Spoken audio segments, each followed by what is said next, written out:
Hi friends, good morning. Welcome to my channel Achyuta's Telugillu. Friends, ఈరోజు recipe వచ్చి beetroot fry అండి. ఇది చాలా సింపుల్గా చేసే ఫ్రై అండి. ఒక 10 మినిట్స్లో దీన్ని మనం రెడీ చేసేయచ్చు. దీనికోసం ముందుగా మనం ఒక 1/2 kg బీట్రూట్స్ తీసుకుని చక్కగా పైన పీల్ అంతా తీసేసి శుభ్రంగా కడుక్కొని దాన్ని చిన్న చిన్న ముక్కలుగా ఈవెన్గా కట్ చేసుకోండి. ఒక ముక్క పెద్దది చిన్నది కాకుండా చక్కగా ఈవెన్గా కట్ చేసుకుని పెట్టుకోండి పక్కన. నెక్స్ట్ వచ్చి నాన్ స్టిక్ ప్యాన్ కానీ లేదంటే మనకి దలసరిగా ఉండి కడాయి కానీ తీసుకుని దాంట్లో ఒక 2 స్పూన్స్ ఆయిల్ వేసుకొని కొద్దిగా జీలకర్ర ఆవాలు వేసుకొని ఫ్రెష్ కరివేపాకు వేసుకొని అవి వేడయ్యాక దాంట్లో మనం ముందుగా కట్ చేసి పెట్టుకున్న బీట్రూట్ని వేసుకోండి. ఫ్రెండ్స్, బీట్రూట్ మనకి చాలా హెల్తీ కదండి. కంపల్సరీ మన మెనూలో వీక్లీ వన్స్ యాడ్ చేసుకోండి. అది పిల్లలకి పెద్దలకి కూడా చాలా మంచి రెసిపీ అండి. అది కూడా మనకి చాలా తొందరగా అయిపోతుంది. ఇలా వేసుకున్న తర్వాత దీంట్లో కొద్దిగా పసుపు వేసుకొని మూత పెట్టుకుని ఒక 2 మినిట్స్ మగ్గించుకుందామండి.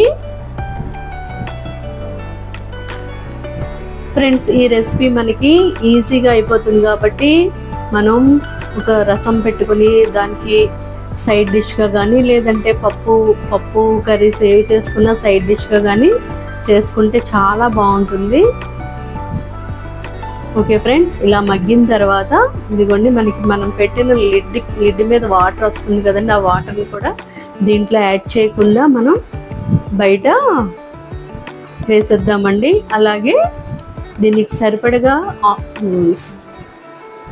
సాల్ట్ వేసుకోండి. సాల్ట్ వేసిన తర్వాత కూడా 3 to 4 మినిట్స్ మగ్గించండి. మూత పెట్టి మగ్గించండి. అప్పుడే మనకి ముక్క మెత్తబడి సాఫ్ట్గా అవుతుందండి. అలాగే ఈ ఫ్రైకి సరిపడగా ఆయిల్ కూడా వేసుకోవాలండి. లేదంటే సరిగ్గా మనకి ఫ్రై మెత్తగా అవ్వకుండా మాడిపోతుంది. అందుకని కంపల్సరీ సరిపడగా ఆయిల్ కూడా వేసుకోండి. అలాగే నాన్ స్టిక్ ప్యాన్లో చేసుకోండి. ఓకే ఫ్రెండ్స్, మూత పెట్టి మళ్ళీ ఒక 2-3 మినిట్స్ మనం మగ్గిద్దాము. ఈ టైంలో ఒకసారి మళ్ళీ కలుపుకొని ఒక 5-6 వెల్లుల్లి రెబ్బలు తీసుకుని కచ్చాపచ్చాగా దంచుకుని వేసుకుందామండి.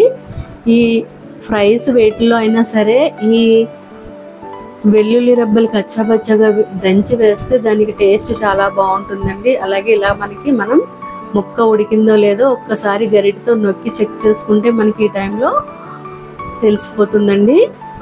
మనం ఇలా నొక్కగానే కట్ అయిందంటే ముక్క తొందరగా బీట్రూట్ చాలా తొందరగా మగ్గిపోతుంది ఫ్రెండ్స్. అలాగే మనం దీనికి సరిపడగా కారం వేసుకుందాము. కారం కొంచెం ఎక్కువగానే పడుతుందండి మిగతా ఫ్రైస్ కన్నా. ఎందుకంటే బీట్రూట్ కొంచెం స్వీట్నెస్ ఉంటుంది కాబట్టి దాన్ని బ్యాలెన్స్ చేయాలంటే మనం కొద్దిగా కారం ఎక్కువగానే వేసుకోవాల్సిన అవసరం ఉంటుంది. కారం తక్కువ తినేవాళ్ళు మీ ఇష్టం చూసుకుని వేసుకోండి. అలాగే మనం ముందుగా కోరి పెట్టుకున్న కొబ్బరిని కూడా వేసుకుందామండి. ఈ కొబ్బరి బీట్రూట్ ఫ్రైని చాలా టేస్టీగా చేస్తుంది. నెక్స్ట్ అలాగే మనం ఇంకొకసారి లాస్ట్లో ఫ్రెష్ కరివేపాకు వేసుకుందామండి. అప్పుడు మన ఫ్రైకి కరివేపాకు ఫ్లేవర్ యాడ్ అయ్యి వెల్లుల్లి ఫ్లేవరు అలాగే కరివేపాకు ఫ్లేవరు మంచి టేస్ట్ని తీసుకొస్తుందండి.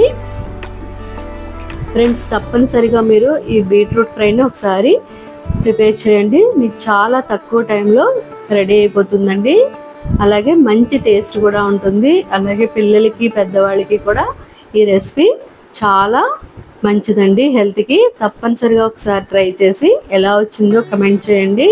అలాగే నేను చేసే రెసిపీస్ మీకు నచ్చినట్లయితే నా ఛానల్ సబ్స్క్రైబ్ చేసుకోండి. అలాగే లైక్ చేయండి, షేర్ చేయండి, పక్కనే ఉన్న బెల్ ఐకాన్ని టచ్ చేయండి. Okay friends, bye.